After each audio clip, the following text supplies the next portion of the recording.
Salut tout le monde, aujourd'hui on se retrouve pour parler d'un sujet qui va beaucoup vous intéresser, en particulier si vous êtes blogueur et que vous souhaitez développer votre trafic, augmenter votre trafic, obtenir 1 milliard et 1 milliard de vues de toute la planète et obtenir beaucoup plus de lecteurs. Alors je vais pas parler dans cette vidéo de toutes les méthodes qui existent pour augmenter son trafic, je vais me concentrer sur les réseaux sociaux pour une bonne raison. Vous le savez, le monde digital évolue sans arrêt, c'est-à-dire que Internet, si jamais vous partez en vacances là bientôt et que vous revenez dans 2 mois, vous allez vous rendre compte qu'il y a plein de nouveautés, plein de choses qui ont changé, plein de nouvelles choses qui se faisaient avant et qui ne se font plus aujourd'hui. Et c'est encore plus vrai quand on parle de réseaux sociaux parce que vous avez dû le voir avec les histoires d'algorithmes Facebook, algorithmes Instagram, etc.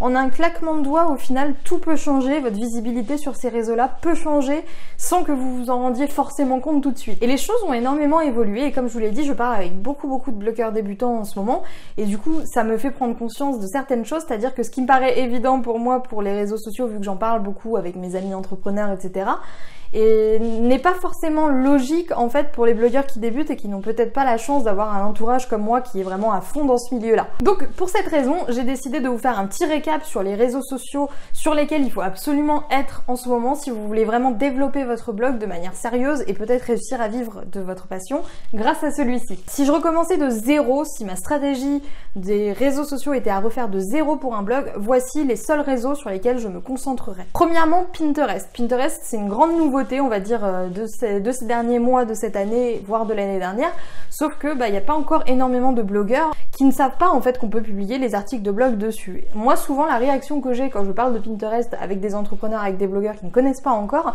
les gens me disent « Ah bon, Pinterest, pourquoi Pinterest? C'est des photos, on comprend pas, pour nous c'est une extension d'Instagram, quel est le rapport avec les blogs ?» Or, Pinterest, c'est pas ça du tout. Il y a un truc tout simple pour que vous puissiez tester un petit peu la puissance de Pinterest, en tout cas moi, c'est le réseau social qui actuellement m'attire le plus de nouveaux visiteurs. Et le test que vous pouvez faire, c'est suivre un petit peu mon exemple sur mon blog, c'est-à-dire que moi en fait pour chacun de mes articles, je vais préparer un visuel exprès pour Pinterest. Ça va être un visuel plus ou moins bateau avec mon code couleur, etc. Quelque chose qui permet justement aux gens d'identifier que c'est un article de mon blog, mais aussi avec écrit voilà le titre de l'article, une jolie photo, etc. Et tout ce que je fais, c'est que j'épingle cette photo sur un de mes tableaux Pinterest et l'image tourne. Voilà. Vous avez bien sûr d'autres outils pour vous permettre d'améliorer encore plus le nombre d'impressions et d'être de plus en plus visible sur Pinterest. Donc là, je pense notamment à Tailwind qui vous permet d'automatiser vos épingles. Tailwind qui est donc un outil que moi j'utilise pour mon compte Pinterest et dont je suis extrêmement satisfaite et qui est vraiment génial,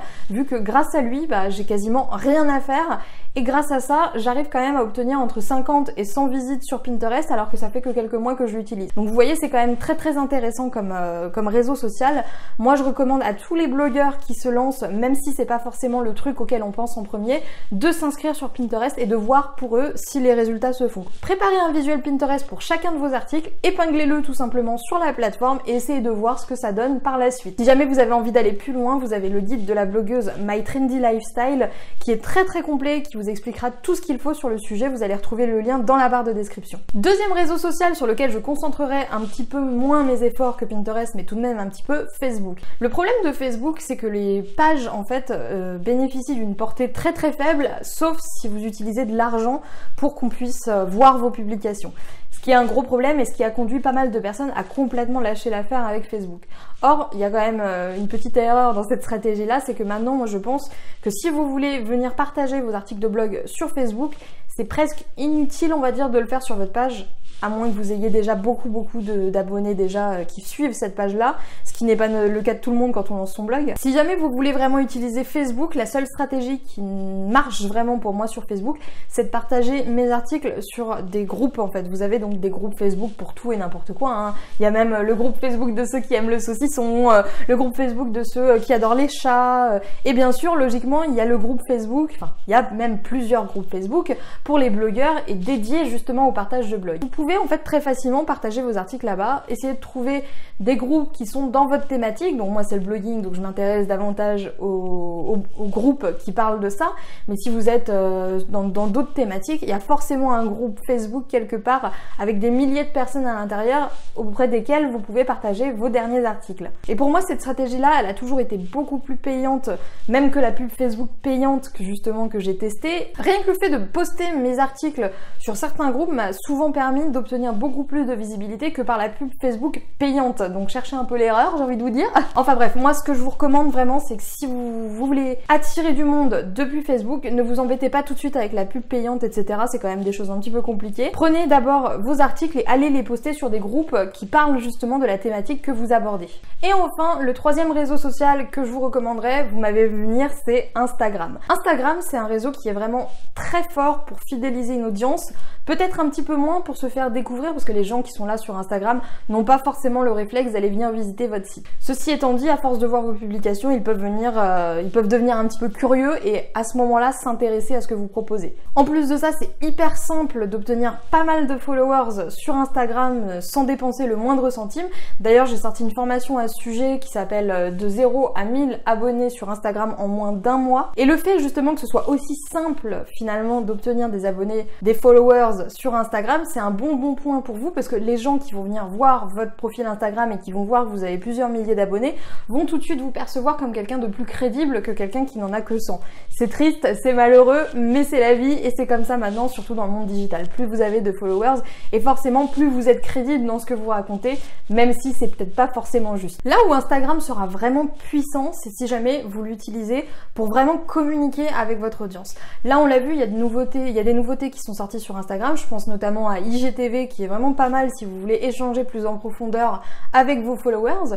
Ça vous permet justement d'avoir un vrai contact, on va dire, avec vos lecteurs, plus que vos articles qui sortent 1 à 2 fois par semaine, voire 3 fois si vous êtes vraiment beaucoup plus motivé que moi. Pour moi, ce sont les 3 réseaux principaux sur lesquels vous devez absolument vous concentrer. Alors, je sais que dans un des modules que je vous offre en cadeau sur mon blog, je parlais pas mal de Twitter.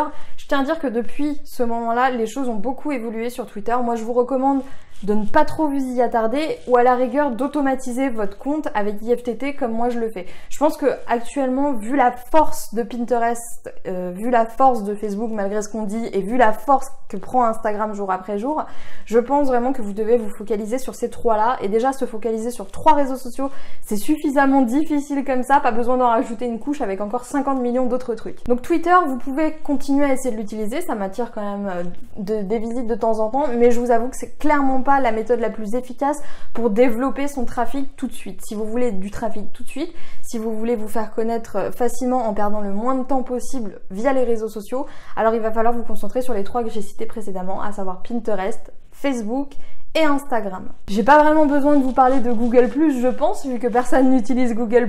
Idem pour Snapchat, qui est apparemment en train de se casser la gueule de ce que j'ai compris. Donc franchement, moi je pense que le mieux c'est toujours de garder minimum 3 réseaux sociaux et de se concentrer à fond sur ces 3 réseaux-là. Être sur un seul réseau social, au final, ça prend pas tant de temps que ça parce que vous allez vite maîtriser le truc et vous allez vite comprendre comment ça fonctionne. Le mieux c'est d'essayer en tout cas de bâtir une stratégie sur ces 3-là et je vous assure que vous verrez tout de suite les résultats sur votre blog. J'espère que cette vidéo vous aura été utile et qu'elle vous aura plu. N'hésitez pas à me laisser un commentaire si jamais c'est le cas. N'oubliez pas de vous abonner si ce n'est pas encore fait et moi je vous dis à demain pour une nouvelle vidéo sur la chaîne de Wonder Way Queen.